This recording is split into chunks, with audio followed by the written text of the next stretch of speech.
how Dr. Daniel Black's works have helped me cope and make sense of the election. Oh, what's up, everybody? How you doing? How you doing, family? This is Joseph Galowango. Welcome to another Record School video. It's been a while. Lots going on. Hope everybody's blessed. Let's get right to it. The United States election is in a couple days. I am very, very concerned. I'm very worried. I follow the philosophy and music of Bob Marley. So regardless of who votes for who, I always have to say judge not and bless up. But I am concerned. So today I want to talk about how a mentor of mine who I will be speaking with in Atlanta, Georgia at the end of the month, Dr. Daniel Black. Here he is here. A mentor, an elder, a scholar. How Dr. Daniel Black's works have helped me cope and make sense of the election, and myself as a Black man who's part of the Black diaspora, how Daniel Black's work helps me make sense of the election. First off, though, this being a Record School video, I do want to I want to share some music and some records with you that kind of connect to, this political time and how I make sense of things. So here's some stuff I've been listening to. Starting off with the great Killer Mike out of Atlanta. Get a load of that. This is the autographed version because Killer Mike was in Toronto and I got to meet him and get the autograph. This album is a classic, Grammy-winning The Michael album. He's very connected to also local politics and global politics. He had a song called Ronald Reagan, which I played for my class a few years back, and we analyzed things. Also, another one of my heroes, Gil Scott-Heron, Free Will. We practice our free will. We want to keep our free will, especially oppressed people. Whether you are a Palestinian, whether you're in the Middle East, whether you're fighting for your survival, whether you're a woman fighting for your rights to exist and to make your own choices, whatever the case may be. Working person, racialized person, free will. Gil Scott-Heron talks about it. And he learned from the Last Poets. So this is they call this proto hip hop. This is kind of hip hop before, the boom bap started, but the Last Poets are a group that I learned a lot from. And last but not least, we big up our diaspora brothers and sisters. This is a funk group from Haiti. The group is called Tabu Combo. So salute to all the Haitian family out there. Album is called Lanterne. This is a really funky one. And this is kind of some stuff that keep my mind right. And before I salute Dr. Daniel Black, I also want to think about eldership and people I learned from, mentors as well.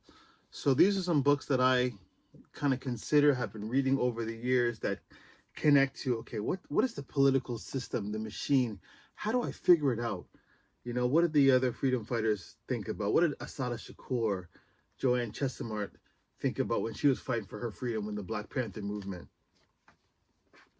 What has Nasir Jones taught me over the years? What has Michael Eric Dyson taught me over the years? This is Born to Use Michael Eric Dyson's analysis of Nas Illmatic, as well as Sohail Dulatzai. Also, what has Ivan Van Sertima taught me about Blackness, Black contributions, post-colonialism, pre-colonialism, and what it means that we came before Columbus, and the magnificence of our decades and centuries of history that they want to erase, right? They want to erase it. But we know it existed, and we know the voices and the scholarship that keeps it alive. Also, a Canadian brother, Desmond Cole, and his activism and his leadership in the streets, being an ally for so many communities. What has his lessons taught me in terms of this political turmoil that we're going through? Also, in the classroom as educators, what are the dream keepers in Dr. Gloria Ladson Billings? What is her work and study and theory about culturally relevant teaching? How do I think about that and make connections to what's going on in the world? Also, mega scholars and mega historians like Noam Chomsky and his advocacy, looking at the global matrix that oppresses so many people, especially people in the Middle East, especially people suffering from the genocide in Palestine. What has his work taught us, and how can I just kind of carry on that tradition a little bit and make sense of these things? And a new hero of mine, Dr. Daniel Black, who I can't wait to interview. I'm looking forward to that when he's going to be speaking at one of the conferences coming up in Atlanta, Georgia. Stay tuned. But let's go into it. His book here, Black on Black, is a series of essays about a lot of powerful topics that matter to him and matter to me as well. Whether it's the Black church or the legacy of HBCUs or Black male gender identity, you know, and relationships. Also, one that I'm going to be reading about right now is from Massa Don't Love Me, right? Massa Don't Leave Me. That's what the essay says. But it's about too many members in the Black diaspora are connected to oppression in a way where we, and he's arguing about, we kind of value what the colonizer has and looks like instead of making a connection with our African heritage, our African identity. And this is something that I think matters a lot and is important to think about right now. And I'm going to read a little bit about this passage from the essay, Massa Don't Leave Me. Dr. Black says, "This is the greatest hindrance to Black social and spiritual progress in America. Our desire for the oppressor's spoils in exchange for our ingenuity. Most of what we want, what we dream of, is what white folks have." Think about that, you know. Sometimes, especially in hip hop culture, we want the big house, we want the Bentleys, we want the Louis Vuitton, we want the, you know, all these material things that come from Europe, but that don't really edify us, right? He says, we dream of what the white folks have. When we think of founding a Black school, for instance, we dream of Black children playing rugby or quoting Socrates, not sitting with trees until they learn to communicate with them. We don't envision Black children studying the spiritual system of the Dogon in order to know the dimensions of time travel.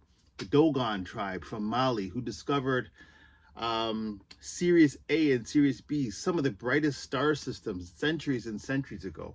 Jay Electronica and Jerry the Damager also talk about the Dogon tribe in their rap songs.